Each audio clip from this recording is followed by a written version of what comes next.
kabajamoota dhaggeeffattoota keenya ammas kunoo sagantaa keenya qabannee isinitti dhiyeera. Sagantaan koo har'aa kuni sagantaa siyaasaaf dinagdee yeroo ta'u akkuma duree jechuukooti. Amma immoo har'a mata duree tokko qabadheen isinitti dhufee jira. Kunis immoo waraana qalbii saba Oromoo irratti adeemaa jiru yookaanis immoo afaan faranjiitiin psychological war kan jedhamu.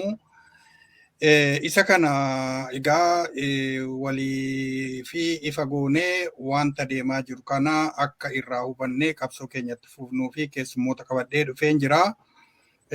Keessummoonni koo maatii dhuma chaanaalii Oromiyaa Dr. Baaroo Kannoo fi Dr. Dagafaa Abdiisaati. Otuuni wanni koo kana keessa hin seenini egaa mee sirba xinnuma isinii afeereeni achi booda marii keenyatti seenna.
Egaa kabajamoota dhaggeeffattoota keenya sirba kanaan akka bashannantan abdadhaa.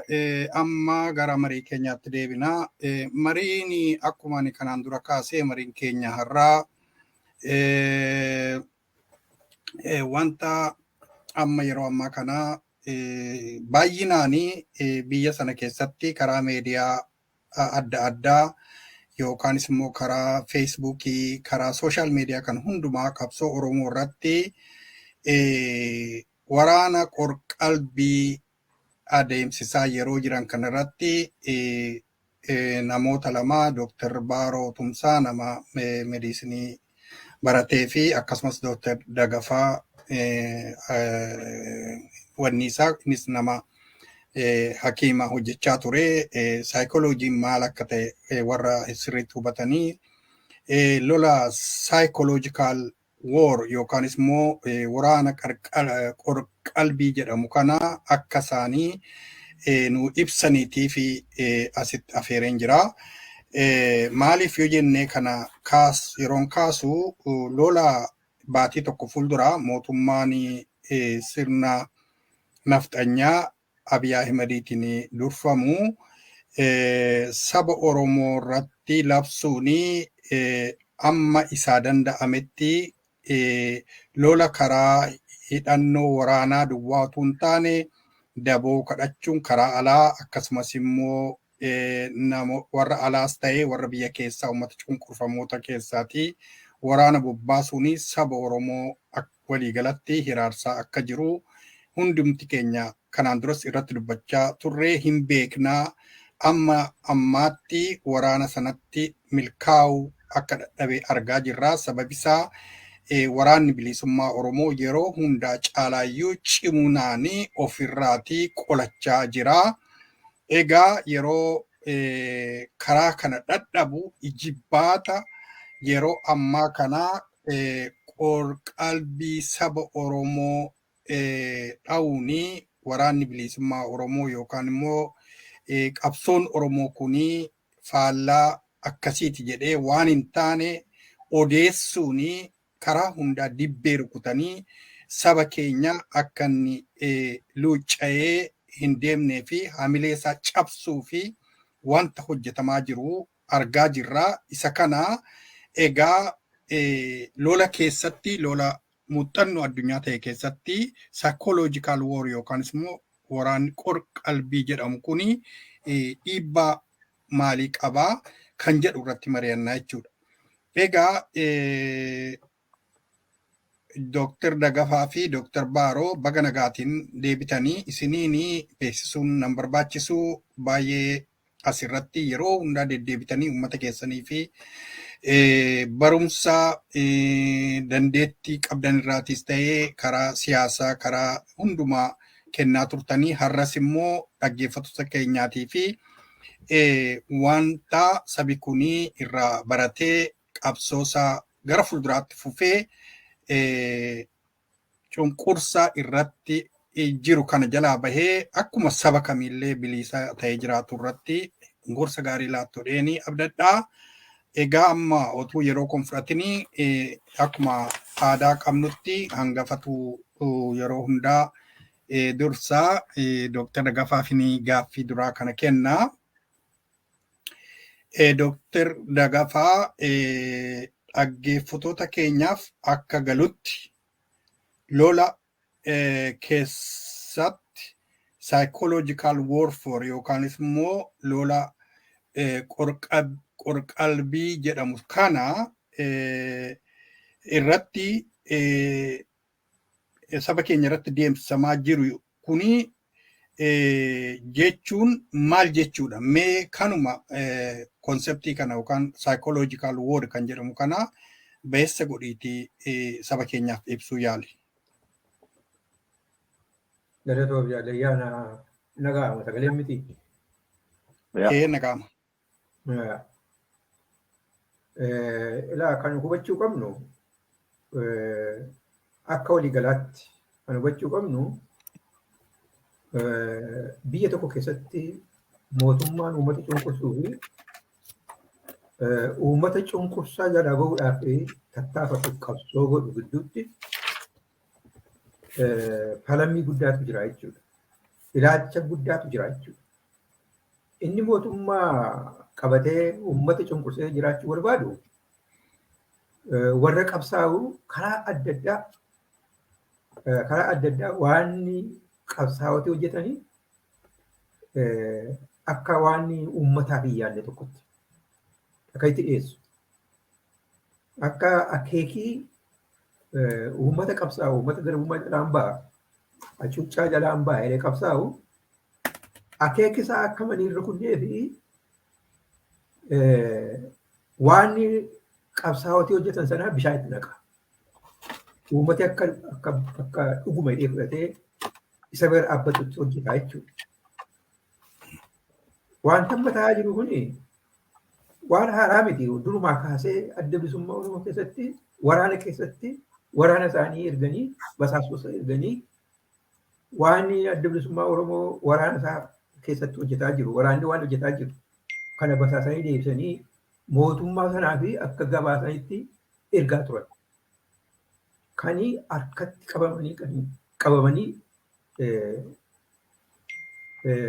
qabamanii tarkaanfiin barbaachisaa ta'e gita badii isaanii sana barbaachisaa ta'e fudhatamaa as ga'eera. Inni kun diinni kan garboomsee uummata bulchaa jiru hundirraa waan gaarii nu hojjetaa, waan gaarii nu haasaa jedhee uummata Oromoodhaa eeguun qabu. Uummata Oromoo mootummaa isa cunqursaa jiru kanarraa waan gaarii, waan dhugaa nu haasaa jedhee eeguun qabu. Yoo hin eegne ta'e eeguu qabaachuu waan isa kan jirreefi wanta ta'aa jiru kana waa isaan fakkeessanii yeroo hundumaa haasa'anii maal jedhaa jiru? Amma maal jedhaa jiru? Yoo ummaa kana keessa shanii, oonek shanii utuu uummataa fi hin qabsaa'aa ta'e iddoo akkasitti paarkii hojjenneerraa faabrikaa iddoo akkasitti maaliif gubu? Maaliif uummata gidirsu? Maaliif uummata nan qabsaa'aaf jedhan kana gidirsaa jiru jedhaniitu akka itti haasa'u miidiyaa irratti haasa'aa jiru miti miidiyaa isaa irratti haasa'aa jiru. Oromoon kana dhagaa. Kanaaf maqaa xureessiin kaayyoo warra cunqursu warra uummata cunqursanii jiraatanidha. Kanaaf inni ammaa kunis isuma kanaan dura haasa'aa turan sanaa isuma haasa'aa amma jiran kanaa uummaticha akka mirkaneeffatee isaan bira dhaabbatuufitu akka godhu. Wallaggaa dhiyaattii fi qelleen wallaggaatti waggaa arfan kana warra kan isaanii adda bilisummaa waraana adda bilisummaa Oromoo fakkeessanii uummatatti bobbaasanii akka waan waraana adda bilisummaa Oromoodhaa uummata gidirse mana irratti gube ajjeese ofii isaaniitti ajjeesanii jechuudha. Warra isaan ergantu uummata ajjeese uummata irratti mana gube qabeenyaa isaanii gube irraa ari'ee hidhee mareedhaatti zaliilee toorchirii godhe jechuudha. Isaantu warra shanii kanatu akka godhee jedhaniitu waggaa arfan kana wallaggaa dhiyaa fi qillee wallaggaa fi gujii booranatti kana godhaa turan waggaa arfan darbee kana jechuudha. Ofii isaaniiti waraana adda bilisummaa Oromoo fakkeessanii fatattuisanii uummatatti gadi bobbaasaniitu ofii isaaniitti ajjeesanii warra alagaa ta'anii uummata Oromoo keessa jiraatan illee ofii isaaniitti buqqisanii kunoo Amaarota achi jiraatanii eenyummaadhaan gargar baasanii tokko itti buqqisanii waraana shaneedhaa jedhaniitu akka itti maqaa balleessaa turan kuni waan qabatamaatu jira ture jechuudha.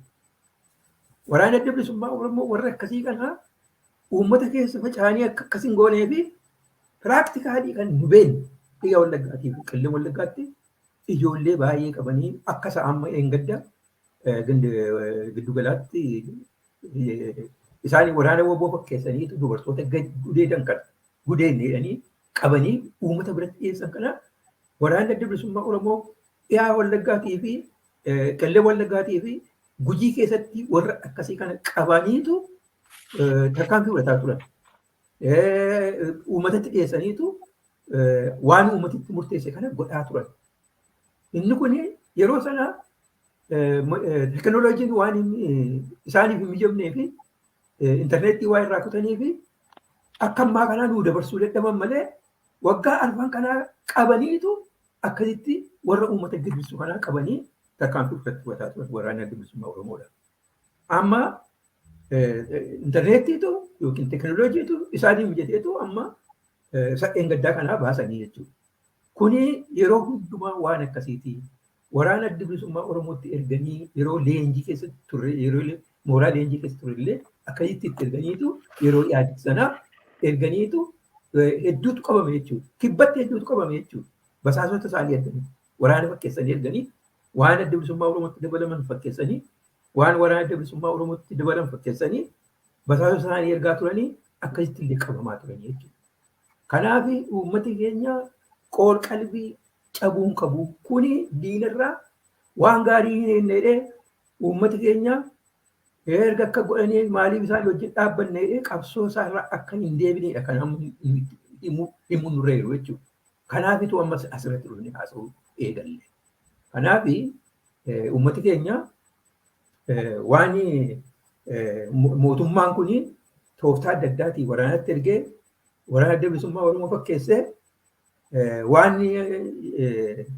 waraanni bilisummaa Oromoodhaaf jajootii haasaan kanallee isaan waan isaan haasaan kana gara dabarsee ofii isaatii itti dabaleetu akka isaan waan akkasitti haasa'anii uummata kun akka gidirsaa jiru jedhaniitu ittiin propagaandaa ooffachuudhaaf waan ta'eef uummati keenya kana hubatee qabsoo isaarraa deebi'uu hin qabu. Qabsoo isaa tumsuu qaba. Yoo kana ta'e malee keessaa garbummaa kana keessaa waggaa baay'eetu keessatti kufnaa jechuudha. Utuu warri sirna naftanyaa deebisuudhaaf jedhanii nutti bobba'anii namichi kun daboo nutti kadhatee daboo Oromootti kadhatee ajjeesisaa lolchiisaa mana irratti bulchiisaa jiru kana uummati Oromoo jabaatee yookaan ofirraa dhoowwee malee garbummaa isa gadhee keessatti kufuudhaaf deema. Kanaaf uummati keenya qalbii isaa cabuu qabu isiniin jedha. Ayyee. Iddoo galatoomii Dooktar Dagafaa amma jaallee caala abbaa teknikaa mee isa waraanni amala waraana keenya amala gaarii inni qabu viidiyoo sana mee irra nu keessaa. Waan goote waan uummata Oromoo kanarratti raawwatte barsiisota as jira beektota as jira warra kana keessa dhaabadhu waan goote waan uummata Oromoo kanarratti raawwatte waan safuu cabsite safuu uummata Oromoo waan cabsite kiyoomee isaan itti madhu. Yoo isaan sii dhiisan yoo isaan immoo hojjeesaadhaan asumatti biyyootti simannaa jechuudha. Kanaaf dubartii namaa yeroo booddanyaa maqaa keetti himee dursite. Maqaan kiyyaa dhufeeraa fi ta'u kan immoo badhoon jedhama waan ta'eef yaada dogoggoraa keessa ganda jawwee bonii guutii mala. Ayyee.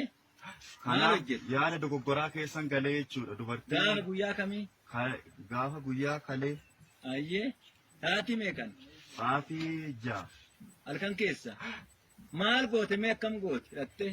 Dubartii inni ishii wajjin ture waan ta'eef inni dura seenaa immoo dhumarra taa'ee dadhabnaan itti ol seenee. Abbaa warraa qabdi moo hin qabdu? Qabdi. Abbaa warraa maal gootan? Hin bahe. Maalidhaan baaftu?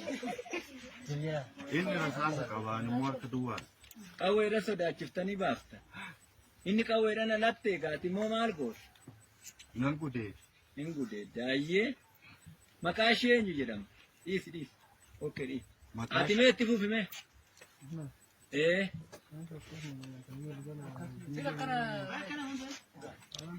Jalabee kan.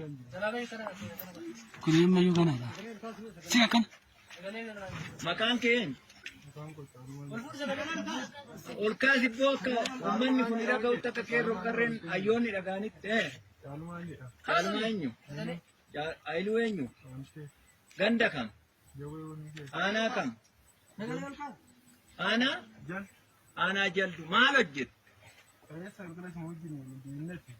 Ayyee.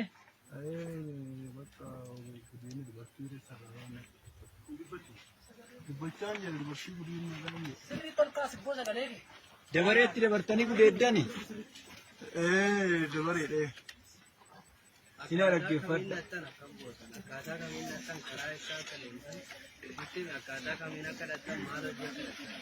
Maal hojjechuu dhaqxamme? Hojii jarree wayii qabnee dheessee achirraan namicha dura hojii wayii qabaataatti ture. Ayyee. Ayyee suma malee waan goone waan booddeettan. Fillachuu yaa gudeedda. Mana sana akkamitti cabsitanii seentammoo baneettanii immoo akkamitti bansiifta?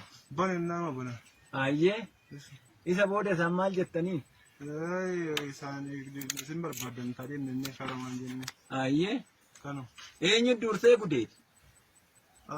Dursaan dhaqee suma aanu. Si. Lammeessoo isa gudeete?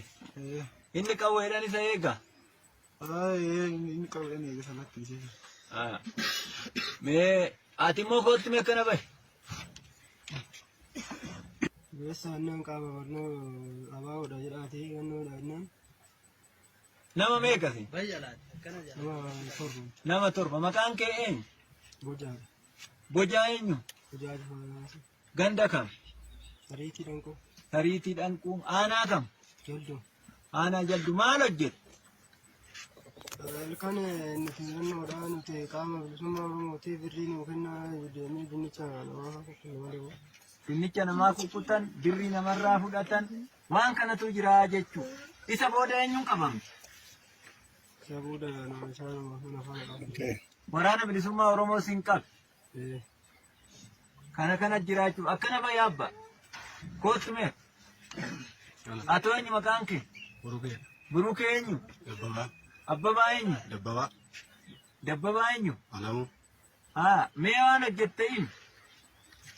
Kanuma tokko nama torba taanee kumtaala namaa tarsaanii balbala namaa tokkoon. Gaafa guyyaa kamii? Guyyaa isaa qidaamedha yaadadha. Ji'a kam keessa? Juma kana keessa. Ji'a kana keessa. Eenyu irratti raawwatta? Masfinee Margaa kan jedhamu fi Dalasaan jedhama. Masfinee Margaaf Dalasaa kan jedhamu. Kumtaala isaa jalaa kukkutan nuti qaama ABO teettaniin. Kana jira jechuudha uummata Oromoo laala. Hubadda. Inni rakkanne mootummaa hattuu kana waliin hin rakkanne jechuudha.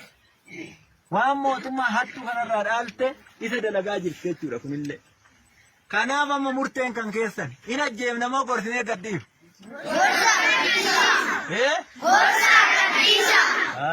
Erga sin jettan isin biran dabarru. Gooftaan keenya akka. Okey, jaal. Haa ta'u. Iddoo galatoomii abbaa teknikaa kana nu qopheessuu keetii fi asirratti Dooktar Baaroo kanas argiteetta. Egaa agaaf baay'ee kan nama jibbisiisu mootummaan kun isuma psychological warfare yookaanis immoo qorqalbii saba Oromoo irratti taphachuuf jecha namoota leenjisee maqaa ABO maqaa waraana bilisummaa Oromootiin uummata Oromoo bakka hundaatti kuni iddoo tokko duwwaatu hin taane bakka hundaatti iddoo hundaatti uummata keenya hiraarsaa akka jiru kuni ragaa guddaadha. Egaa kana duwwaa otuu hin taane immoo saba ajjeesuu jira, nama gudeeduutu jira, waan baay'ee kanan duras daataa baay'ee qabna jechuudha. Mee eega kana argine booda itti gaaffii Dooktar Dagafaa fi dhiyeesse sana I think waan itti dabaltuu jiraate isattis dabaliiti. Gaaffii kana immoo irratti yaada kee isa lammataa kana laatta. Waraanni saba Oromoo irratti erga isa dhumaa kana dheengaddaa jechuudha. Erga labsamee waraana bilisummaa Oromoo baatii tokko keessatti dhabamsiifna jechuun baatii 3 darbeera. Waraanni galabsame beekamaadha. Waggaa 4 darbee jira. Kana beekaadha. Bakki tokko wanni mootummaa militarii komaandiidhaan bitamaa jira. Amma immoo walumaa galatti waraana bilisummaa Oromoo dhabamsiifna jechuun eegalabsanii baatiin 3 darbe amma ammaatti mootummaan naftanyaa Abiy Ahmediin durfamu kuni uummata hiraarsuurra darbee yookaanis immoo shororkeessuurra darbee waraana bilisummaa Oromoo irratti waanuma itti milkaa'e tokko iyyuu hin qabu. Kanaaf jecha haamilee uummataa cabsuu fi olola kijibaa karaa adda addaa facaasuun jalqabe itti milkaa'a jettee yaaddaa? Yookaanis immoo maaliif itti milkaa'u? Mee muuxannoo ati nama waraanaati muuxannoodhuma addunyaa kana keessaas jiru yoo ilaalte psychological warfare mind kan jedhu sana beessa godhaa ibsaa. Kanallee deebii kanallee naa deebis. Ayyee boyyaana galatoomii Dr. Dagafaa baga nagaan walitti deebine. Duraan dursee akka dhaggeeffattoota keenyaaf qulqullaa'utti ani Baaroo Tumsaa miti, ani Baaroo Qannoo Dheeressaadha. Lolli kunis immoo erga jalqabeeti 7 malee 3 miti. Kan akka qulqullaa'uu barbaanna. Lolli kun erga ji'a tokkotti finna jedhanii 7 keessaa qullaa'eera. Kana irra darba. Gaaffii keessanitti immoo yeroon deebi'u gaaffii kana bifa siyaasaa fi bifa ogummaa fayyaadhaan haa ilaallu. Mata duree keessan baay'ee jaalladheera.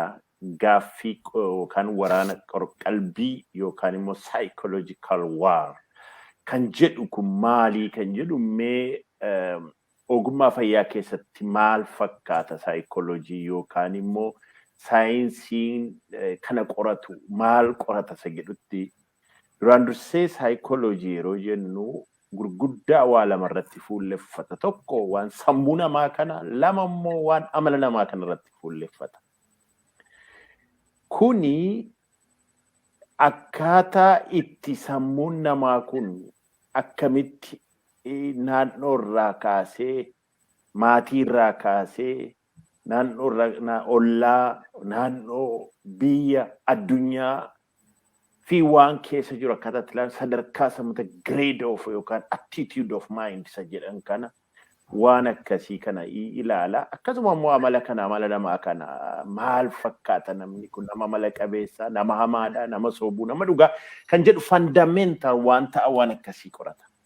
Amma kana keessa yeroo keenya fixuun barbaadu mata duree baay'ee qabna waan iddoo lamatti hiree jiran siin jedheef. Yeroo yaadota kana qormaata saayinsaawaa ta'e qorqalbii kana gara biyya impaayera Itoophiyaa kanatti deebisnuu fi saba Oromootti deebifnu waa lama nutti argisiisa beezikaalii. Viidiyoon ammaallee immoo ulaagaalee lafa jiru kana ijoollee xixiqqoo amma argitan kana waan isaan jedhanii deebisan yeroo argitan wanta garaagarummaa keenya nu akka saba Oromootti fi warra nu koloneeffate habashoota maal akka ta'e qalbii yookaan psychological description kun lafa kaa'a. Maal jechuu kooti? Oromoon minaan keessa isa ta'u maal keessa tortoraa wayii hin dhibu. Oromoon walumaa galatti DNA'n isaa saba dhugaa jaallatu. Saba dhugaatti amanu dhugaa jaallatu. Dhugaan rafee ka'u, dhugaan taa'ee ka'u, dhugaarra qabatee deemudha. Warri koloneeffataan immoo warri nu qabatanii waggaa 150 nu luqqisanii nu nyaachaa jiran immoo baay'inaan soba irratti kan hundaa'anidha. Guddaan isaanii xiqqaan isaanii. Kanaan bifa adda addaa yeroo itti dhufnu ijoolleen amma Oromoon sobduufattuun keessa haa jiraattu opiniyoonuu tokko keessaatii keessa haa jiraattu malee akka guddaatti saba dhugaa jaallatu dhugaa irratti hundaa'e. Ijoolleen amma jedhan yeroo ajajaa achi waraanni illee jedhu hin ajjeefne nama warra sin ajjeesan kana jennaan lakki gorsaa gadhiisaa ijoolleen kun umuriin isaanii meeqa taa'e kun eessaa dhufe naareetiivii maatiirraa sabicharraa hundee burqaa sabaarraa dhufe kun. Memmoo gaaffii kana warra nu bitan warra habashaa kanatti dhiyeessa. Nama isaan akkas gudeedee saame dhiisaati.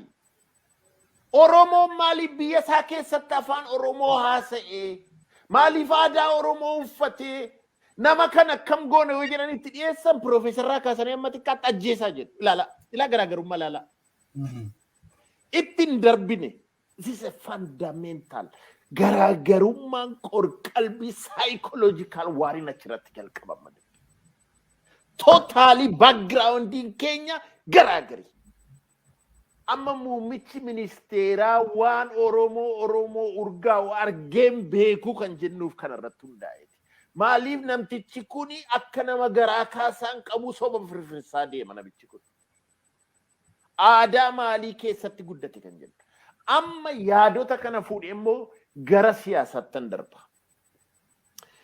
Gara siyaasaatti yeroo darbu waan qorqalbiin kun nutu sirraa'ee tasgabbaa'ee hin hubanne malee tureera wanti kun erga jalqabe. Akkamitti ture akkamitti jalqabe? Miidiyaa waan Oromoo dubbatu waan dhimma Oromoo irratti bobba'u ari'anii qulqulleessanii baasanii miidiyaa nafxanyaa qofa waa'ee gabrummaa leellisuuf waan Oromoo fi Oromummaa sabboonummaa xiqqeessu lafa kaa'an. Tokko kun. Kun qorqalbii namaa maayindi sansila siriin jedhanii amala namaaf sammuu namaa irratti hojjeta. Lammaffaa Oromoo kutaadhaaf amantiidhaan gargar baasanii isa tokko nyaachisa kaan maneedhaatti naqanii walitti naqanii kan nu wal nyaatu godhan kun tureera waggaa 2018 kan Tigireetaa dhiifnu. Isuma ammoo waggaa 4 kana tureera hojiidhaan muummicha ministeeraadhaan raggaasifamee OPDOdhaan execute ta'ee hojiirra kan jirudha. Sadaffaa Gaaffii bu'uura Oromummaa, gaaffii bu'uura ilmaan Oromoo gadi tokko shantama qaba bilisummaadhaaf walabummaa isaa kana gaaffii isaa xureessanii harqoota gabrummaa Itiyoophiyummaa kanaan dhaalchisuudhaan deemaa jiru. Kun tureera kana gochaa jiru kana muummichi ministeeraa mana mootummaa sana keessatti ba'ee haasa'eera.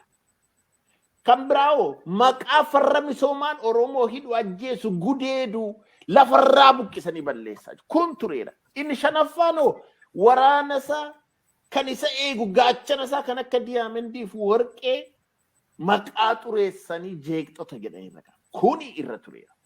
Amma kun hundi waan isaan godhan kun hundi qabsoo Oromoof tokkummaa Oromoo waan jabeessee deemeef.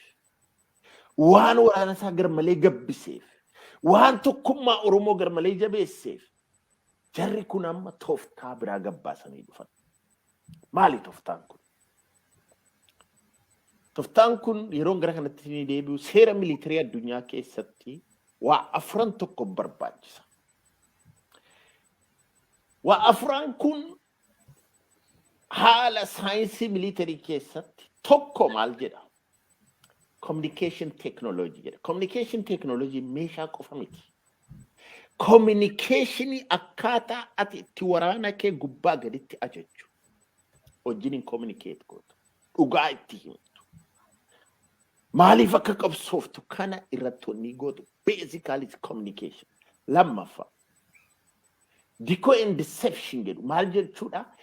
Kaayyoo inni ganama qabate irraati kaachisii lammatammoo goyyoomsi yeroo hundumaa wanni isaa kana irratti deceit godhe kan jedhu jira. Inni sadaffaanoo invisible weapon highlight information maal jechuudha kun kan hin mul'anne garuu kanarra Dr. Dagafaa fakkaatee waan Dr. Dagafaan haasa'u dubbatu fakkaatee garuu invisible waan biraaf hojjeta. Obboyaana fakkaatee waan obboyaanaan haasa'u hojjetu garaa laafee bo'ee obboyaanaan bo'een bo'ee yoo bitaa yoo Dr. Dagafaanii arrabsa invisibility basaasa jechuun dandeessa. Intelligence jechuun bifa baay'eetti kennuu dandeessa. Afraffaa strong organizational structure. Amma kan ammas detailii keessan galu garuu keessa waa'ee ishee decoy deception sana irratti fuulleffachuu barbaada. Maaliif waan amma Abiyyii fi mootummaan Abiyyii impaayirri Itiyoophiyaa sun karaa miidiyaas, karaa ijaarsaas, karaa amma maqaballeessii waraana bilisummaa Oromoo irratti deemu irratti gaggeessaa jira. Maal jedha afaan Ingiliffaan kuni military intelligence kan warra Ameerikaa irraa kan bahedha. Maal jedha afaan Ingiliffaan isinii dubbiseessa. Deception has been used to enhance, exaggerate, minimize, or distort capabilities and intentions, to mask deficiencies, can PP, and to otherwise cause desired appreciation where conventional military activities and security measures were unable to achieve the desired result. Maljid. Kan kun hundi godhamuu fi miidiyaan irratti duultee waraana or qalbii irratti gaggeessitu jeeqxuu fi rakkistu kanarraa jallistee kaayyoo isaa isa ganamaa bilisummaaf walabummaa jedhu irraa kaachistee hiree akka inni murteeffanne sabni kun kana goosistee kanatti ittiin adeemtu jedha. Tokko rakkoo si keessa jiru atamta akka mootummaa sanaatti dhibee si keessa jiru jeequmsa si keessa jiru ittiin uffachuu fi rakkoo kana alatti gaggeessaa. Inni biraammoo jedha waan lolaan dadhabdeef waan meeshaa kee xiyyaaraan dadhabdeef taankii kee dadhabdeef akkaataa itti qorqalbii isaa cabsitee inni tokko ta'ee sitti hin galagalle gootaa jedha. Basically wanni isaa kan qabatee jira. Kana maaliifan sinii kaasa? Abiyyi maal jedheen gadda gaafa haasa'ee gaafa wanni isaa gaggeessu gaafa dura gaafa filannoo irratti. Waraana bilisummaa Oromoo kan mo'uu dandeenyu uummataa wajjin gargar baasuu danda'uu qabnaa jedhe. Uummataa fi waraana kana gargar baasuu danda'uu qabnaa jedhe. Opiidiyoon immoo maal jedha achi gaafa duraa qurxummii sana ajjeesuuf galaana sana gossuu qabnaa jedhe ilaala. Wanti kun wanta wanni ta'ee adeemudha. Amma dubbii gara kun immoo maal qaba implikeeshinii yookaan toftaaf tarsiimoo kan jedhu ammas immoo qorannoon saayinsii miilitarii kun maal jedha kan jedhu booda itti dhufa garuu isa dura tactical deception and strategical deception maaliif maal achiif gochuu barbaadda kan jedhu mootiin dhufa garuu isa dura waan tokko kaasuu barbaada. Kun hundi maaliif godhama isa ganama kayyoo isa ganama Oromoo maal gaafate Oromoo waa inni gaafate abbaa biyyummaa. Maal jechuudha abbaa biyyummaan? Bilisummaa. Mootummaa isaa kan isa hiniine, kan isa gudeenne, kan isa najjeefne. Isa sana kan isa jaallate isa ijaarrachuu. Qabeenyaa isaa guddina saba isaaf biyya isaarra tajaajila saba isaaf akka inni oolurra godhachuu. Akkasuma immoo afaan saayinsii barnootaa ta'ee akka inni dagaagee guddatu godhachuu aadaa isaa guddifachuu. Kana keessatti tokkoyyuu waan nama tuqus waan nama dhimma namaa haqa namaa mirga dhala namaa balleessus hin qabu sabi kun. Kanaaf kaayyoo kanaaf lubbuu lama sadii yoo qabaatte kennuudhaaf of qopheessuu qabda. Abbaan barbaade haguuggii meeqa sirraa haa kaa'u jechaadha. Warri Itiyoophiyummaa immoo Itiyoophiyaa immoo maal jedhu? Warri impaayera sanaa immoo maal jedhu? Garbicha godhachuu. Ilaa Oromoon abbaa biyyummaa biyya korratti. Isaan immoo garbicha godhannaa. Garbichuma keenya godhannee si bushinaa jedhu. Maal jechuudha garbichi kun? Maalummaa kee isa gatii. Maalummaa kee kana akka tuffadhu gatii. Akka opiidiyoo kana qabeenyaadhaan jijjiiri. Viillaadhaan jijjiiri. Lafa kaazaanchisiidhaaf markaatoof piyaasaadhaan jijjiiri. Marqaa hiiltaniidhaan jijjiiri. Isa kanaan godhadhu gati maalummaa kee kana jedhu isaan warri garbicha si godhan. Itti aansanii hoo hidhii, gudeeduu, ajjeesuu, qabeenyaa isaa kan akka nafxanyaadhaan saamsisuu, afaaniif aadaansaa akka balfamu, akka ajeeffamu, akka xiqqeeffamu gochuu, qorqalbii abbaa garummaa fi garbichummaa uffachiisu. Kana falmuun haqa. Isa duraadhaaf immoo of wareeguun immoo haqa garlachuutti Oromoon injifataadha. Qorqalbii lolli qorqalbii kun karaa baay'eef bifa baay'ee qaba. Saayinsiidhaanis kana fakkaata. Tarsiimoodhaa fi toftaaf tarsiimoo isaa immoo fi warri falaasamaa immoo maal jedhu kan jedhu boodan itti dhufa amma Dr. Daggafaa jalaa haasaan fixu boyyaadha. Okay, hedduu galatoomi Dr. Baarootis. Sila dhiifamaa yoo inni Baarootumsaa jedhee ta'e hin beeku yaadadhu dadhabeeran ta'a jechuudha. Kanaaf maa'inni hedduu galatoomi ibsa baay'ee bal'aadha kan nu laatte keessumaati amma gaa psychological war yookaan immoo waraanni qorqalbii saba Oromoo irratti jarri deemsaa jiran kuni Dr. Daggafaa fi atis baay'isa godhanii nu ibsitaniittu maal akka of keessaa qabu dhaggeeffattoota keenya kana baay'isa godhanii hubatu jedheen abdadha. Egaa itti fufuudhaan amma Dr. Daggafaa gara keettiin darbaa gaaffiin koo viidiyoo ajajoota waboo fakkeessuun karaa sooshaal miidiyaa propagaandaa ittiin oofanii dhugaa irraa akka fagaate ta'uusaa gowwaanuu hin hubata. Akeekii viidiyoo akkanaa lola psychological war adeemsisan keessa mallattoo tokko hin fakkaatu. Sababi isaa yeroo baay'ee waa meediyaan biyya sana keessa jiru akkuma jirutti iyyuu kan dhimma bahanii raadiyoon isaanii televiizyiniin yeroo biyya turre yeroo sana argineerraa akkasumas immoo yeroo ammaa kana karaa intarneetii, karaa feesbuukii, karaa hundumaa jechuudha. Biyya alaa kanallee miidiyaa akka kan akka 360 maaloo jedhan kun hunduu duucaanii qabsoo saba Oromoo kana xureessuu irratti bobba'anii jiru. Egaa mee viidiyoon sunillee kan fakkaatu kan jedhudha gaaffiin koo kanarratti yaada kee. Yaa tuutiin gahini waan amma Dr. Baaroon jettu as dabaluun barbaada. Yeroo bilchiginnaan ol bahii godhanii warra koree hojii raawwachiisuu fi miseensa goomii sabaa giddu galeessaa murtii fudhachuu jedhan sana haasaa kan inni godhe uummati Oromoodhaa maaliif shanii hammatee jiraata? Maaliif ofitti qabate? Rakkina maaliitu jira? Kanaaf uummata wajjin illee rakkina sana haasa'uu qabnaa kan jedhu haasa'ee ture yoo irratti ta'e. Maal jechuu isaati? Maaliif qabatanii teessuu jedheetu uummata sanaa gaaffii gaafatanii gaaffii yoo kaasanii gaaffii keessan kana isinii guunnaa jechuuf deemu jechuudha. Karaa eenyuuti kan isaan isinii guunnee warra qabsoo gananii isaanitti galan.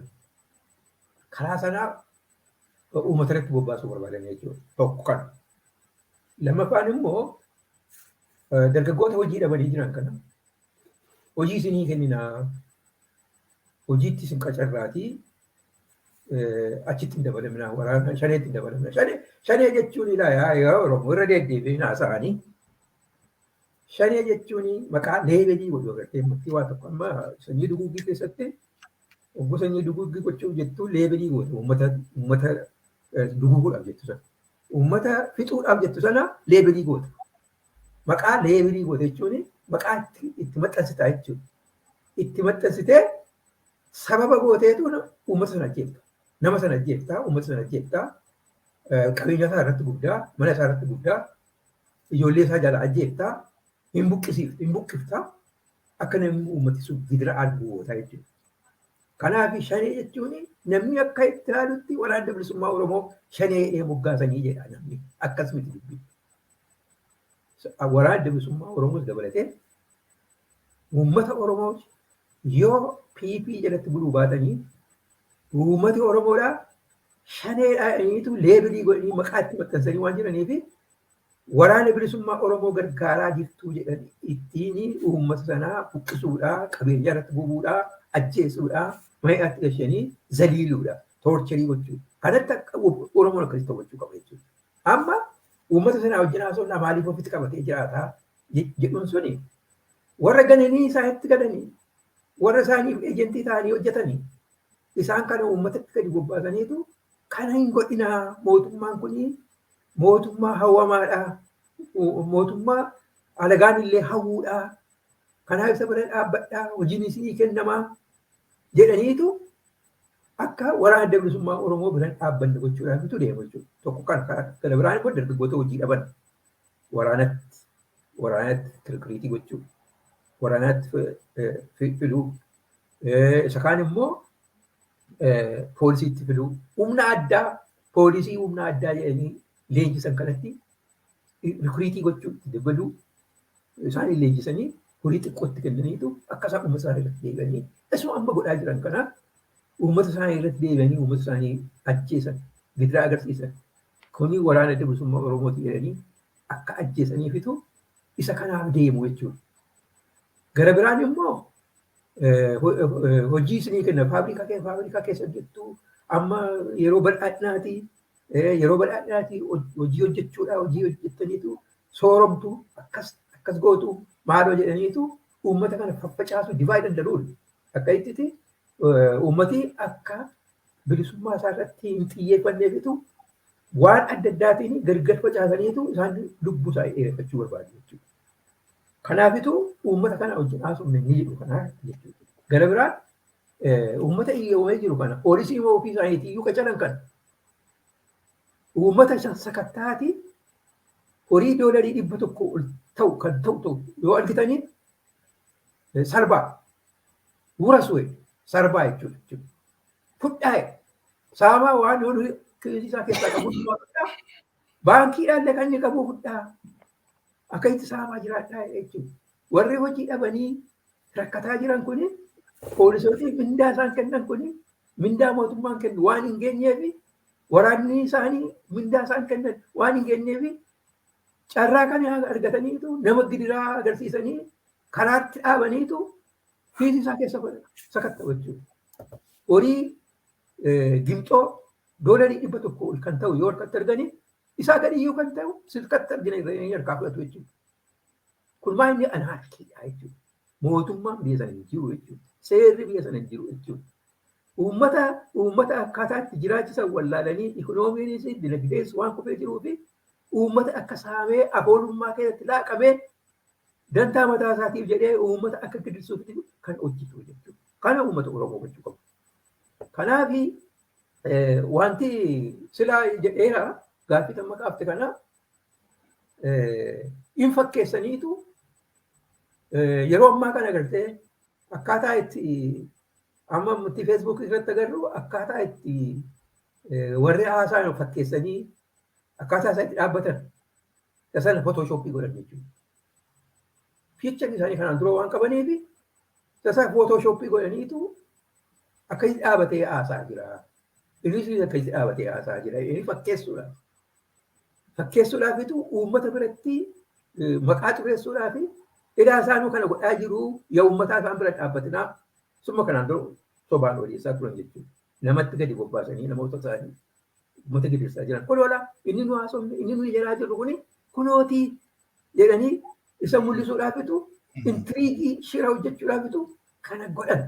Kunoo waraanni adda bilisummaa Oromoodhaa agartan kaa kun amma piichiriin maarkaan irraa illee warra isaanii fakkeessanii uummata keessa bobbaasanii uummata akka gudeedanii kan gudeedu shaneedhaa waraanni bilisummaa Oromooti jedhanii maqaa balleessaa turanii waggaa afur kanaa ammallee akkasitti akkatti fufanii ijoollee kashalabbee magaala keessaa guuranii warra hojii hin qabne guuraniitu isaanii fakkaataati dubartoota akka godhaa uummata akka godhaa doorsisaa qawwee qabaate abbaa manaa qaba eegaati haadha manaa muka keessaa gudeedaati kunoo waraana shanee tokko godhee jedhaa jenneetu akka itti dhiyeessinaa jedhaniitu gadi bobbaasaa jiru. Kun Oromiyaan dhumarra bobba'ee jira. Oromoon kana baruu qaba jechuudha. Kanaaf qoodqalbii uummata Oromoo kanaan dura akkuma siree jedhe sana dhiya Wallaggaatii fi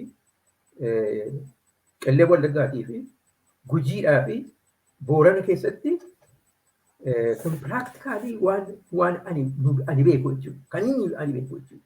Kan isaan bobbaasanii uummata gidiraa agarsiisan keessaa Boorana keessa maal godhanii waraana isaanii waraana bilisummaa Oromoo shaneetu harka kennee jedhanii kan hidhan ofii kootii guutu ragaa nama 40 ijoollee 40 ofii isaanii bobbaasan waraanni shaneeraa kun harka kenneeraa jedhaniitu galmeessaniitu uggusi waan dhuftuuti mana keessatti galaammoo jedhanii erganii jechuudha. Isa kana piraaktikaalii waa'inii piraaktikaalii beekuu jechuudha. Bakka baay'eetti waan akkasiitu jira jechuudha. Bobbaasanii gaafa uummati gidiraa argu harka kennisiisnee irraa immoo jedhaniitu immoo meediyaa isaanii irratti odeessisu jechuudha. Isa kana Oromoon baruu qabaa qoor-qalbii cabsuudhaaf jedhanii akkuma siree jedhe sana diinarraa waan eenyu hin qabu. Waan nagaa nuu haasaa waan nu barbaadu isaan nuu haasaa jennee eeguu hin qabnu. Oromoon kana baruu qaba. Inni biyya alaa jiru kunis inni meediyaa adda addaa irratti haasa'u kunis inni meediyaa adda adda barsu kunis kuni uummata Oromoo diinarraa waan gaarii eega jedhanii eeguun haasa'uun illee hin barbaachisu. Kana qoor-qalbii cabsuudhaaf uummata Oromoo akka godhaa jiru uummata Oromoo qoor-qalbii isaanii tamsaasuudhaaf dibaayee danda'uu hiriibiiti isa jedhu sana uummata Oromoo keessatti gadi facaasanii akka waliin qabanne waan godhaa jiranii fi uummata Oromoo kan irratti dammaqee hayyuuti irratti dammaqee uummata Oromoo qabsoo isaa furgaasuu qaba. Waraana isaa bira dhaabbachuu qaba. Kunoo waraanni adda bilisummaa Oromoodhaa warra akkasii uummata keessatti isaan bobbaasanii akkasii godhaa jiran kun qabanii uummatatti dhiyeessanii hin ajjeefnamoo akkam goonaa innaa dhiifama godhaa fe'anii ijoolleen xixiqqoo kun akka jiraatu jechuudha. Kanaaf Kanarraallee Oromoon waan baay'ee barachuu qaba. Miidiyaan asirratti bahe kuni bakka hundumatti faca'ee irra deddeebi'ee himamuu qaba. Maqaa waraana bilisummaa Oromoo balleessuudhaaf waraanni bilisummaa Oromoodhaa warra isaanii fakkeessee mootummaan kan uummata keessatti tamsaasee uummata keessatti ramadee uummata gidiraa agarsiisu kunoo waraanni bilisummaa Oromoo akkasitti illee qabeetu uummata gaafateetu murtii uummataa gaafataa jedhamee barsiifamuu qabaa utuu ol irraanchitiin irra deddeebi'amee barsiifamuu qabaa Oromoo illee karraa barachuu qaba jechuudha.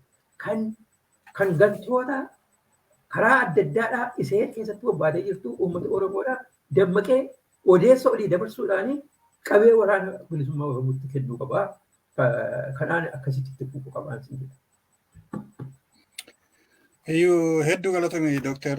Dagafaa baay'ee wanta amma kaafte keessaa tokko sabi keenya dammaqee jira. Dammaqee jiraachuu isaarraan kan ka'e waggootii dheeraa keessuma eega mootummaa egaa kaan seenaaf deemnee seenaa keessatti dubbachaa oolurraa eeguma mootummaan kun aangootti ol bahe guyyaa tokko jalqabee nagaatiin bahee galuu yeroo dhabetu jira jechuudha. Maaliif kana jennaa kaayyoodhuma lafa kaayyatanii saganteeffatanii dhufanii waggaa 1,000 dugda duuba sin deebisaa nuun jedhanii jechuudha saba kana. Waggaa 1,000 dugda duuba deebisa jechuun yeroo sana sirni nu cunqursu sun iyyuu hin jiru. Yeroo sanallee nagaadhumaan beessaan jiraachaa turre. Eeggasiitii dhufaniiti waggaa dhiyoo asitti 150 fuuldura biyya keenya qabatanii uummata keenya gidiraa kana kan hin jedhamne keessa gashanii bitaa jiru. Wanti gaariin tokko qabsoo keessatti akkuma kaafte kana baay'ee ammas underline gochuun kan dura jiru Dr. Baarootis uummati tokko dammaquu barbaachisaa uummati Oromoo dammaqeeraa jenneerra. Dammaqa kana keessatti immoo yeroo dammaqee jedhu uummati tokko amma fakkeenyaaf kashalabboota baadiyyaa Oromiyaa keessa mootummaan kun ijaaree duriyyee magaala keessa yookaas kashalabbee guuree ijaaree hidhachiisee uummata keenya psychological akka inni rakkatuuf akka inni dhibamuuf akka inni naasuu sodaanitti uumamuuf waan akkasii irratti hojjechaa jiru kana mee akkam godhee uummati kun kashalabboota kan of ijaaree qeeruma jirutti jechuudha. Waboollee eeggachuu dhiisee of ijaaree qeesaatti yeroo kashalabbeen 10 taatee dhuftu 7 taatee dhuftu kan akkamittiin illee ofirraa of ittisuu akka danda'u yaada keetti dabali tokko gaaffiin koo kana. Akka yaada dabaltuuf lammataa uummata keenyatti akka inni himuun dura jiru. Of ijaaruun of ijaaree qeesaallee naannoo isaallee tiksuu wanta irra jiruu fi kun baay'ee murteessaadha. Itti aansuun gaaffiin koo propagaandaa waliigalaa sirna nafxanyaan qindaa'ee saba Oromoo afaan faajjessaa jiru kun Oromoon akkamitti propagaandaa diinaa kan amma dubbattaniitu waan kana irratti hubatee gara fuulduraatti bira darbee deemee qabsoo isaa fiixaan baasuu irra jira jettee yaadda.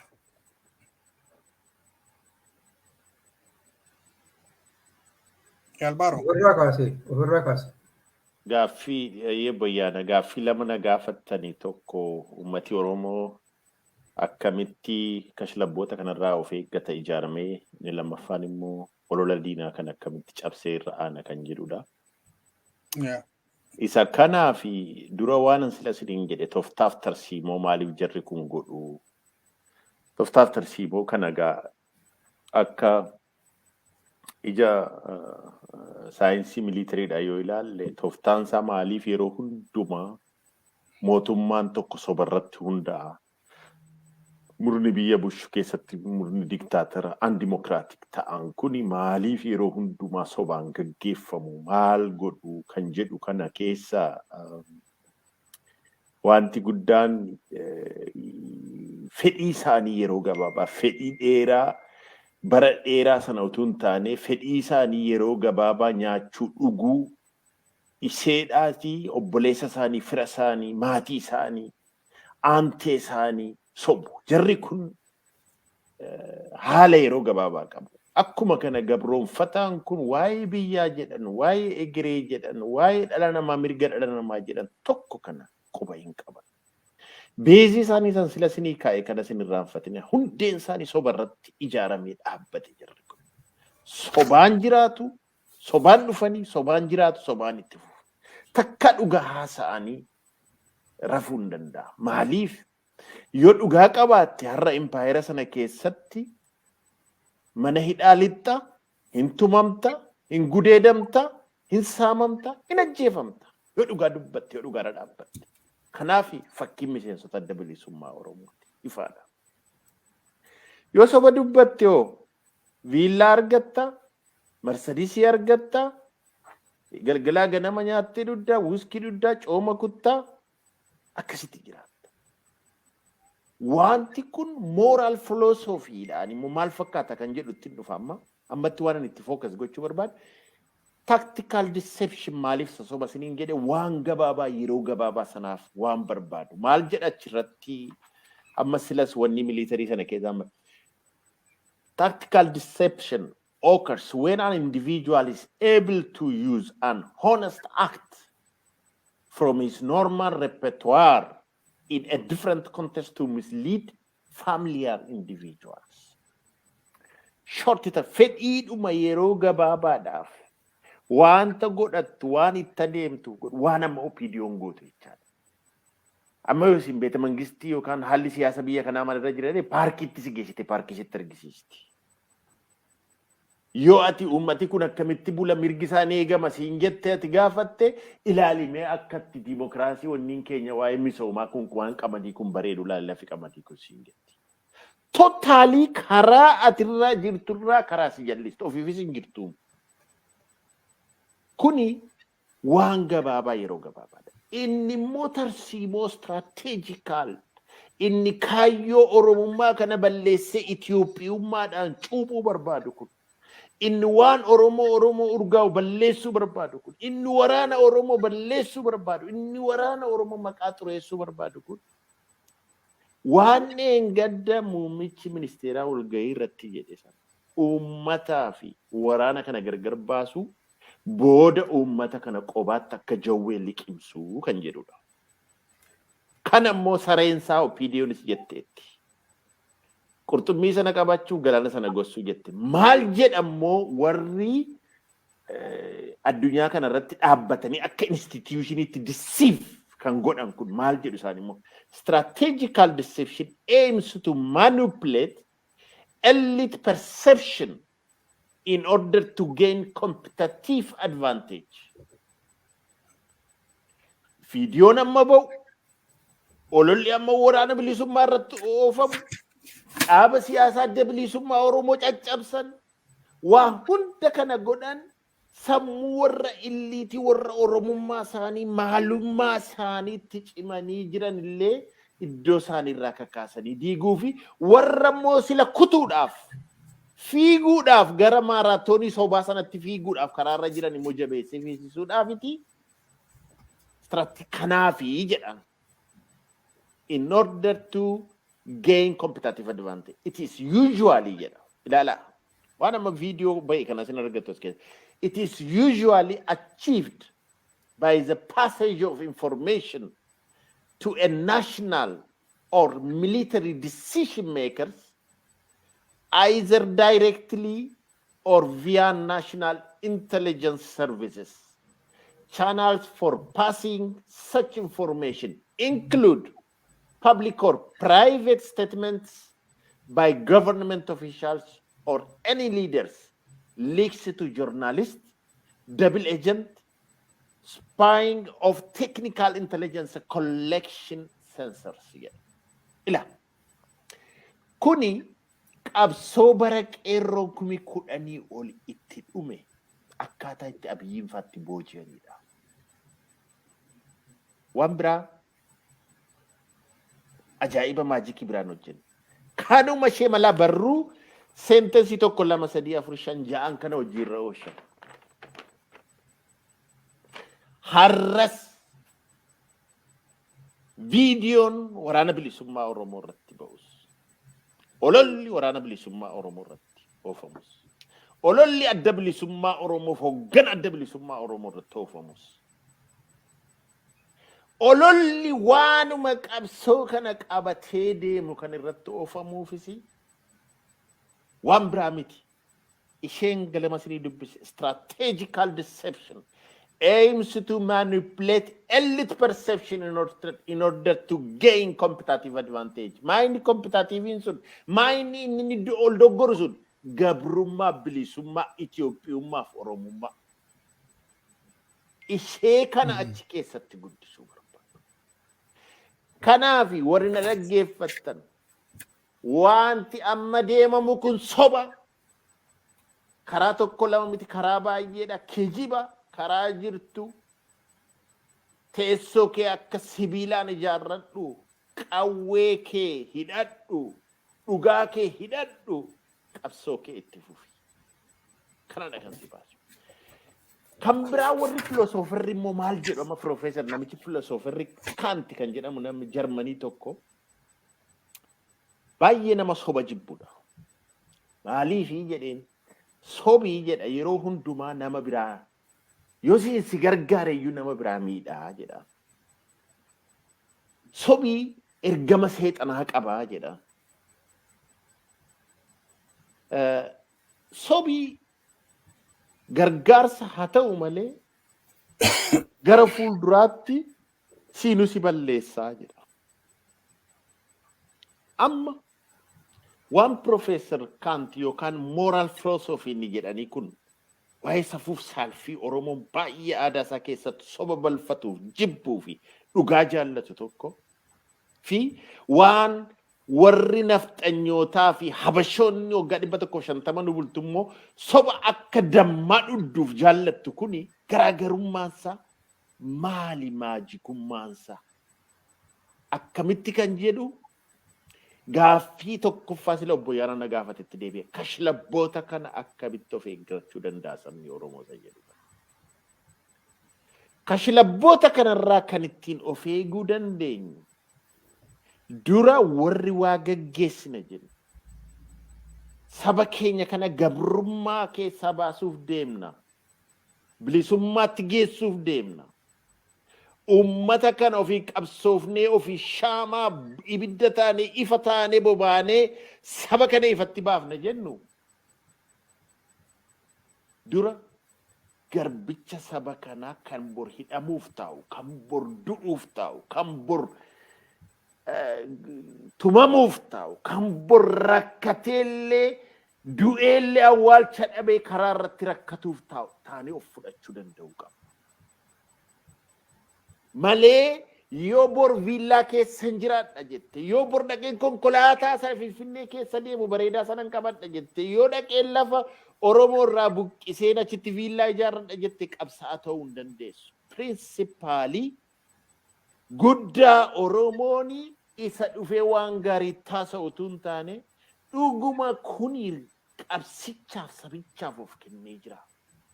Kanaaf immoo wareegamni barbaachisu sadoo eeggachaa nan qabsaa jechuun hin jirtu qabsaa'ota bira abadan hin jirtu. Guutummaan of kettee yoo qabsoofte kanaaf kashlabboota sanarraa of eeguuni achirratti jalqaba.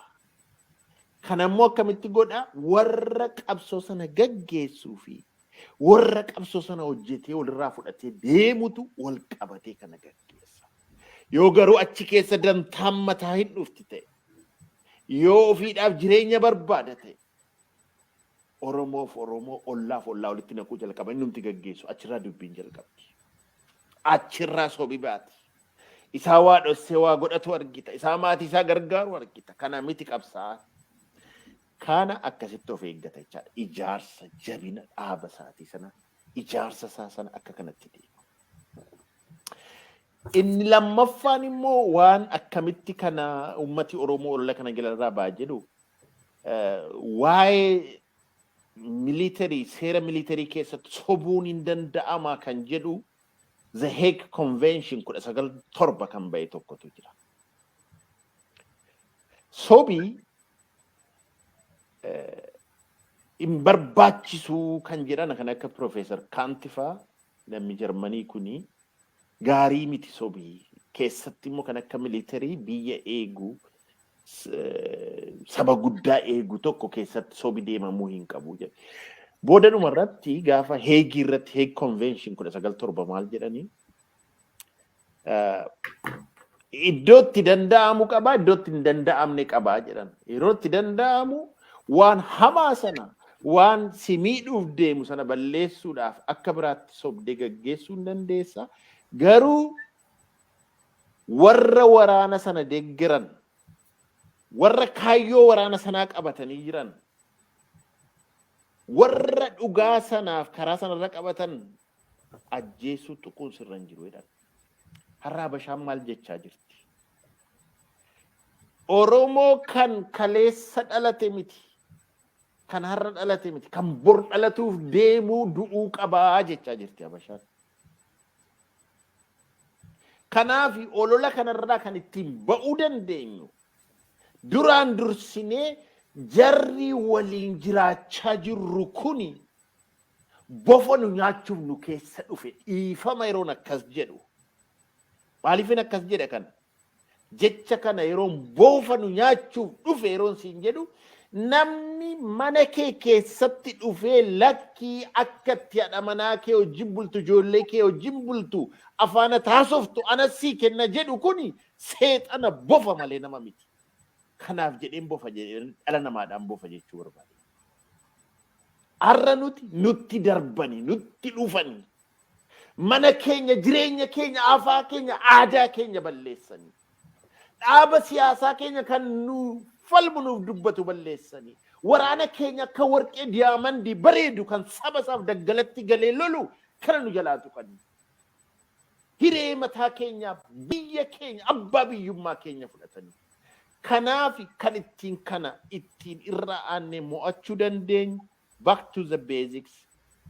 Tokko dhaaba siyaasaa kee jabeeffadhu jalatti ijaarame hiriiri wal dhaggeeffadhu waraana bilisummaa Oromoo bifa dantaa mataa keef jettee bifa dhuunfaaf jettee gargaartatu hin taane egeree keef egeree ijoollee keetiif jettee gargaartee tumsitee qaawwaasaa cuuftee adeemuu qabda malee dantaa mataasaa boritti nagadan itti hirkadheen deema jettee warri deemtu nurraa dhaabbatu.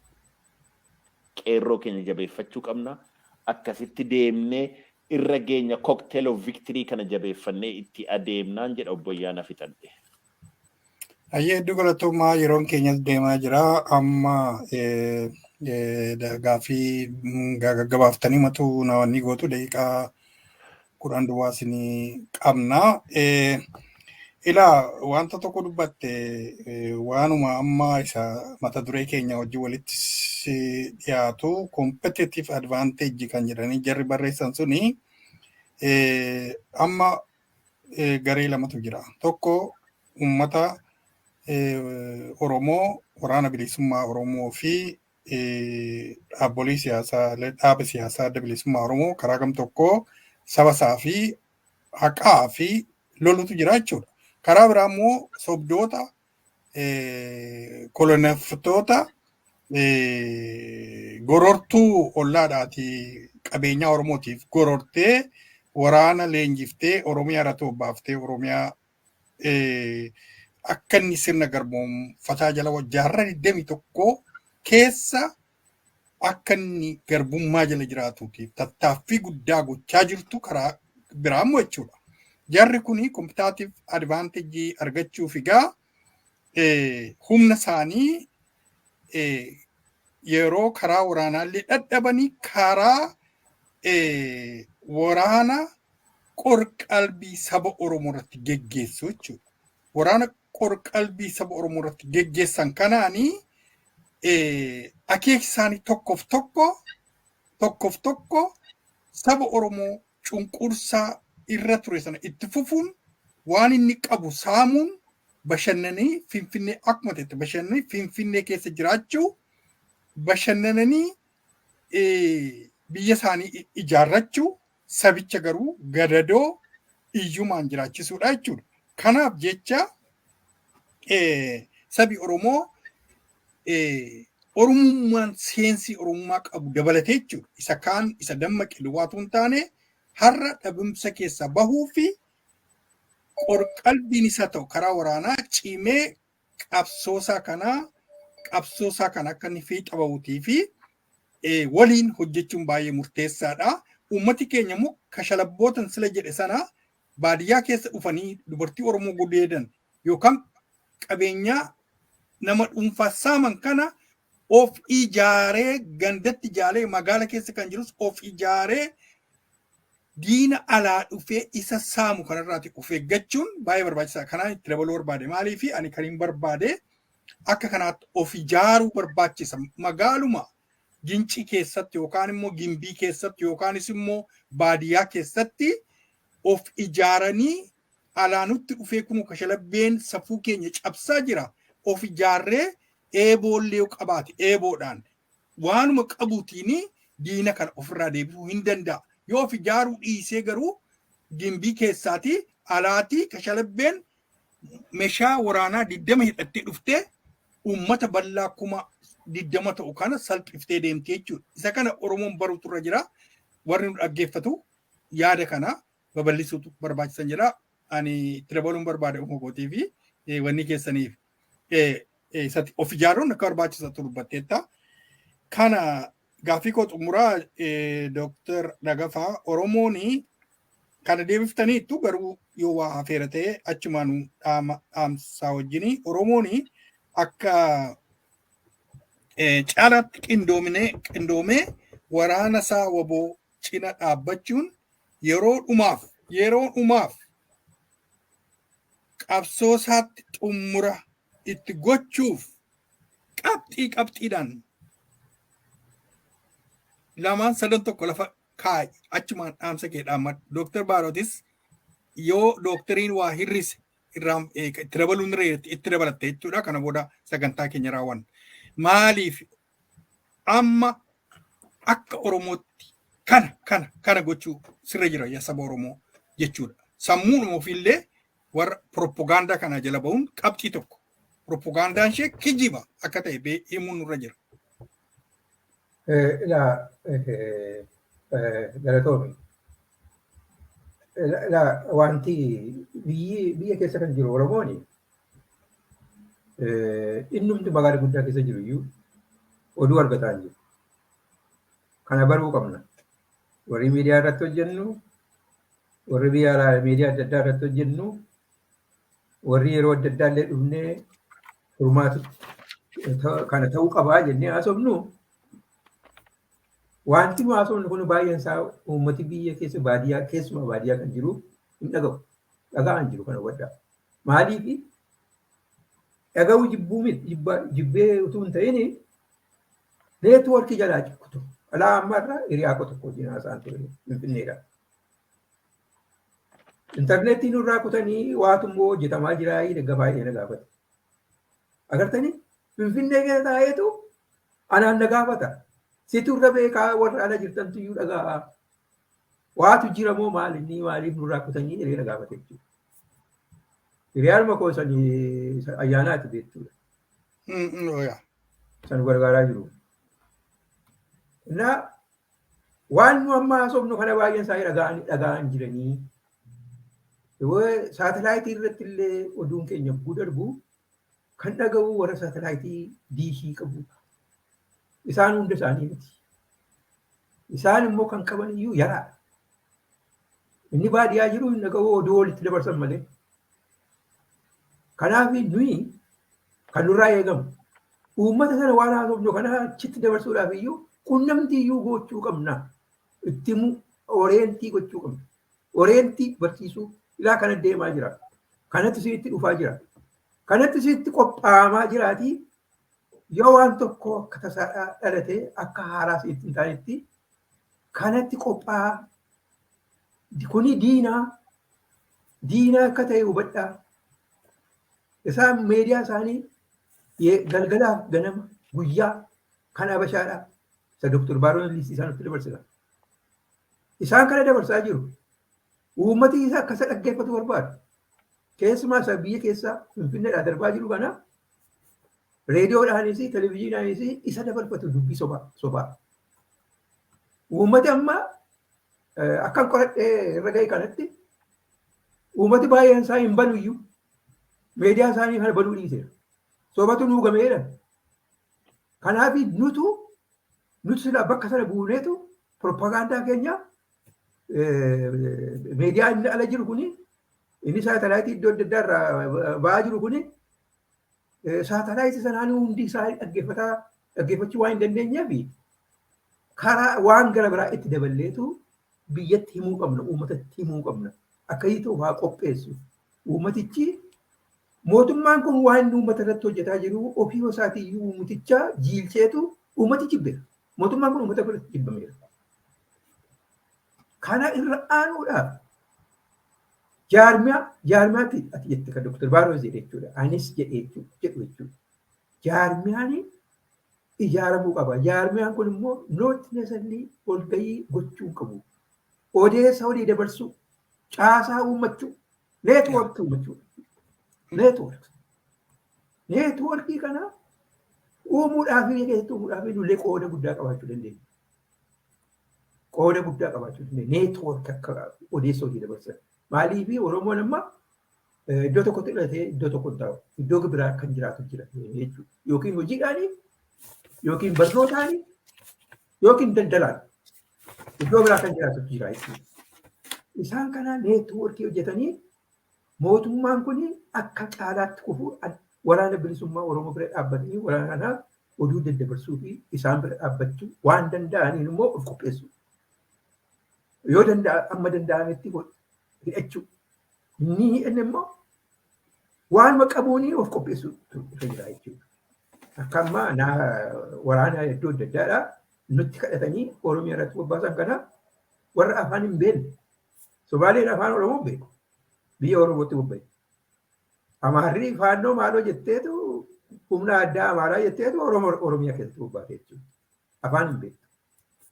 Warri Sidaamaallee utuu hin beekiniiti micciiramanii achi ergamanii jechuudha. Oromiyaa keessatti kan bobbaate kana facaasuudha. Ugguu waraanatti bilisummaa Oromoo ishee facaasu biyya keessa nuti facaatu afaan hin beektu eeboodhaan waraanee of keessaa baasuudha. Maal qaanumname? Maal kana caalaa maal ta'a jiran? Kanaaf waan qabuun ishee afaan hin beekne kana facaasaniitu muti isheen facaatu bakka isheen facaatu kanatti duukaa bu'aniitu meeshaarraa gurrachuudha jechuudha. Kanaaf Oromoon calluma dhiisuu turre hin jiru. Tooftaa akkasiillee qopheeffachuu turre jechuudha.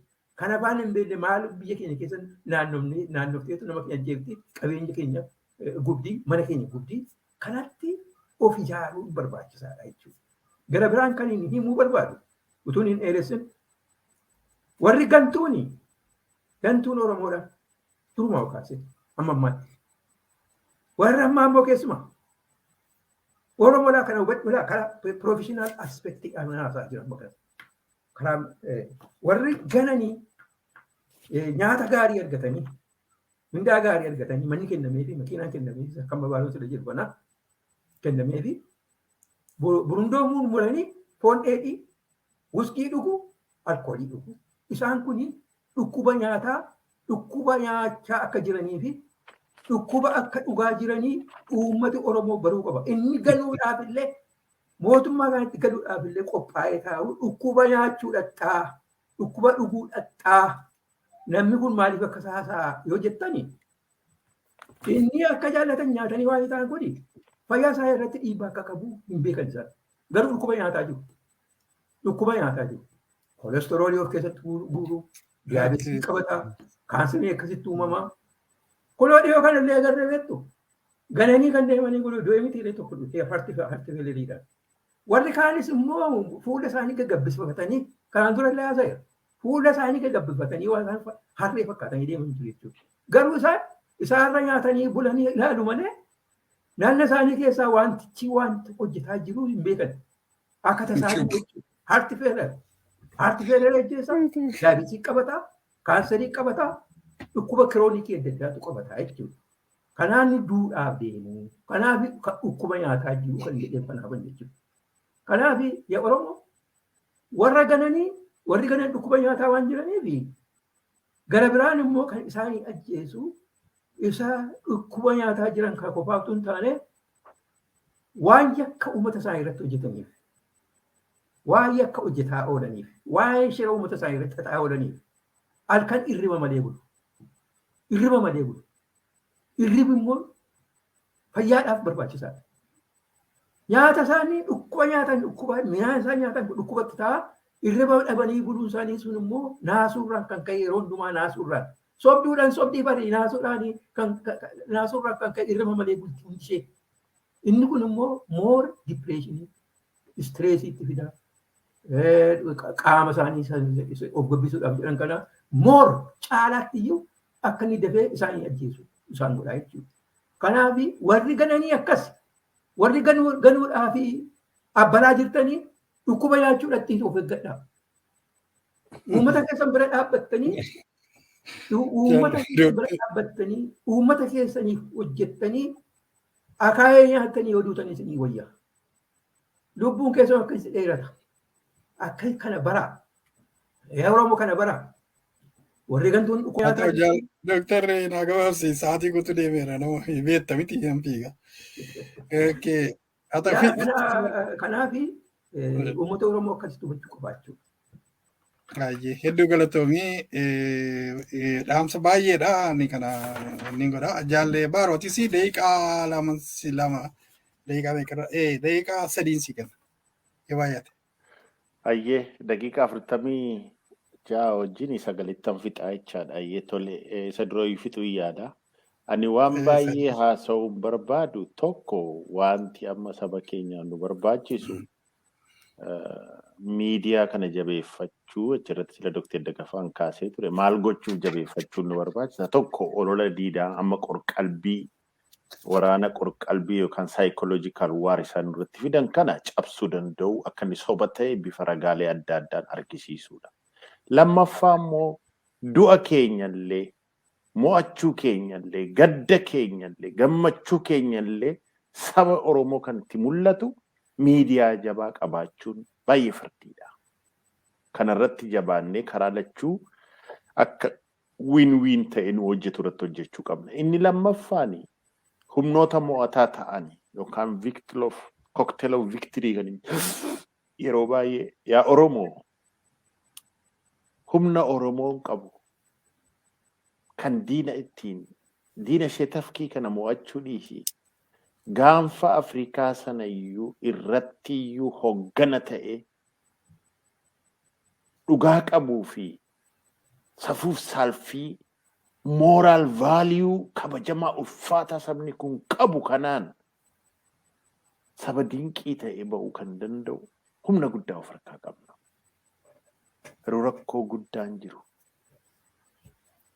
yookaan jaarmiyaa keenya isa jiru jabeeffannee ittiin adeemnu yookaan immoo akkuma warra kanaan duraa takka jijjiirama takka bilxiqilchoo takka hiiltanii takka sodaree jedhee keessaa ba'ee ofiifuuf naannatee diinatti gala yookaan isa qabna jabeeffannee galan deemu yookaan immoo isa sanarra caalu tokko gad humnee hin deemu garuu olola qorqalbii waraana qorqalbii diinaa san sila siniin jedhe kana competitive advantage tarsiimoo ittiin nama diigan kanaaf irbaata ta'anii hafna.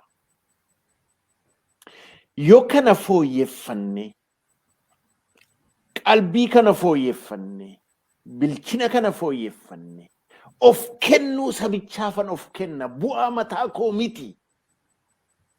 Ani har'a du'a nama kana reeffa saba kana qotee bulaa jaarsaaf jaartii ilaalaa kan harki isaanii illee takka nagaan arganne qabbanan arganne isaan kana gurgurree akkuma warra nafxanyaa waatti godhanna warri jettan dhiistanii qabsichaaf yoo dhaabbattan humna mo'ataa kana yoo hojiirra oolchine dhugaa waaqayyoon siniin jedha. Diinni kun waggaa tokko miti ji'a tokko turtu. Garuu kana gochuudhaaf immoo wareegama lubbuu jiruuf jireenya barbaachisaa. Akkuma ijoolleen keenya achi kennaa jiran kana asiis kana kennine kana soolidii waan ta'e lafa yoo lafa kaa'anne humnoota mo'ataa kana irra geenya daqiiqaa koo dhumaa jira. jaarmiyaa isa jedhan sana immoo jaarmiyaa sila Dr. Dagafaan isanis kanaan dura kaaseera. Jaarmiyaa jabeeffannee wal qabannee wal dhageenyee amma har'a waan diinni nurratti hojjetu waan kan keenya mana keessatti taasofna. Kan keenya ala teenyee akka warra tooftaasa sila siniin jedhe tactical deception sanaaf irbaata ta'uu hin qabnu. Ittiin mana keenya jabeeffannee filannu mana keessatti taasofnee diina xixiqqoofis diina tarsiimoosa gurguddaas akka wanni ilaalu liqimsuu barbaaduufis irbaata ta'uu dhiifuun jaarmiyaa jabaa yoo qabaannedha. Yoo achirratti konferensii qopheessin, yoo achirratti paanal diskeeshinii qopheessin, yoo achirratti dibeetii qopheessin, yoo achirratti kaariikulam viitee kee ani maaliin godhe saba kanaafi? Maali kaariikulam viiteen koo? Maali seenaan koo? Maali faanni koo?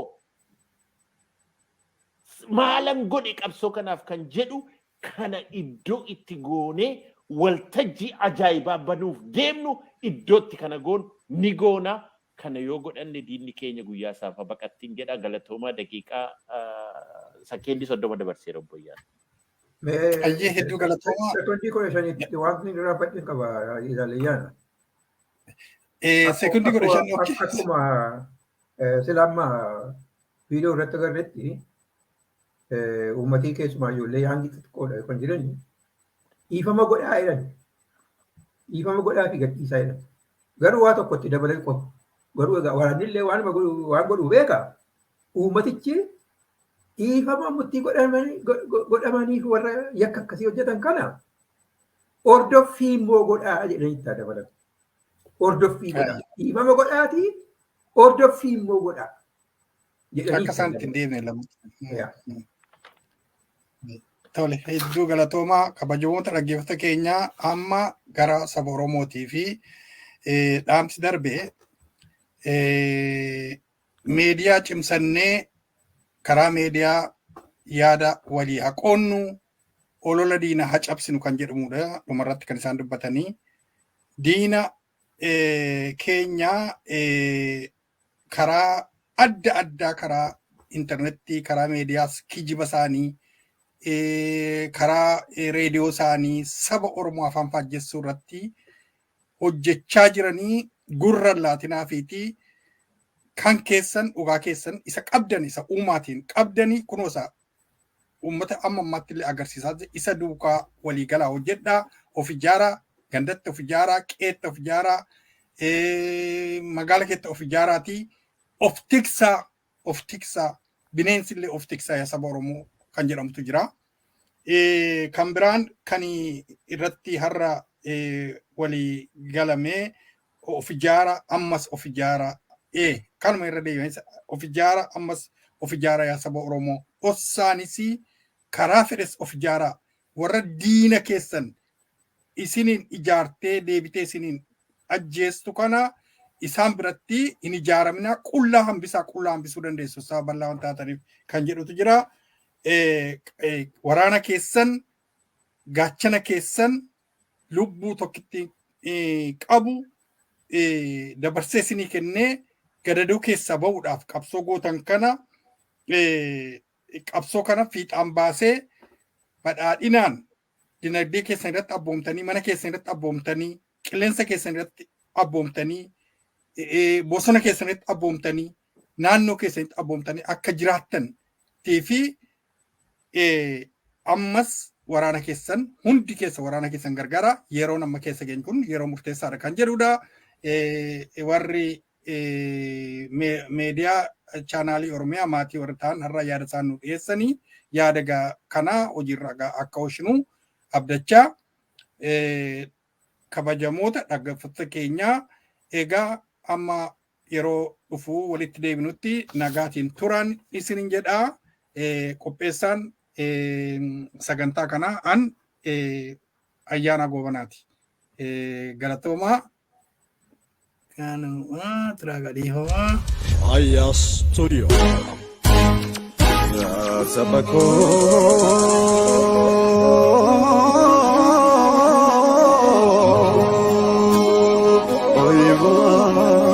Oy, Imalisa Imalia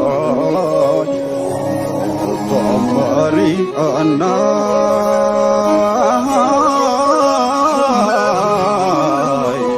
Numatu Fala Walia Nyuma Kadama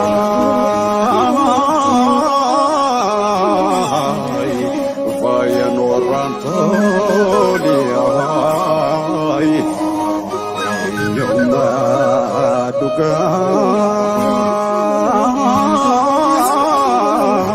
Dai Dala Koti Olia Fabia Gali Gali Zua Mande Inje Sanong Gali Obo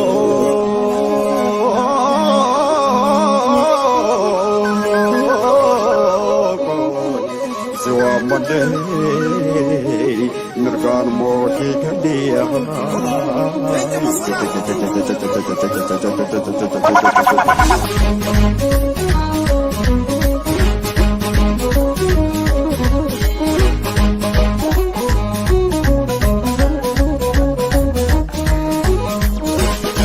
Kubelo le nanai kubelo le kubelo le nanai kubelo le kubelo le koti chalmaraya kubelo le apacha manoti kubelo le dulci sawarana kubelo le gota sabasati kubelo le komoki azaba kubelo le imani gatoto kubelo le galam chota saba kubelo le hada sapan toko kubelo le jufaraba kubelo le sani apawado kubelo le dinatanumbasu kubelo le hakiwa tokodun kubelo le hibano fikano kubelo le dinago gombise kubelo le kanji fanongalo ay kubelo le nanay kubelo le ay kubelo le nanay kubelo le Shawarakai Falmana Karayukai Falmana Walagikai Falmana Harargekai Falmana Asirakai Falmana Balirakai Falmana Jimarakai Falmana Ilurakai Falmana Oranikai Falmana Ujirakai Falmana Walorakai Falmana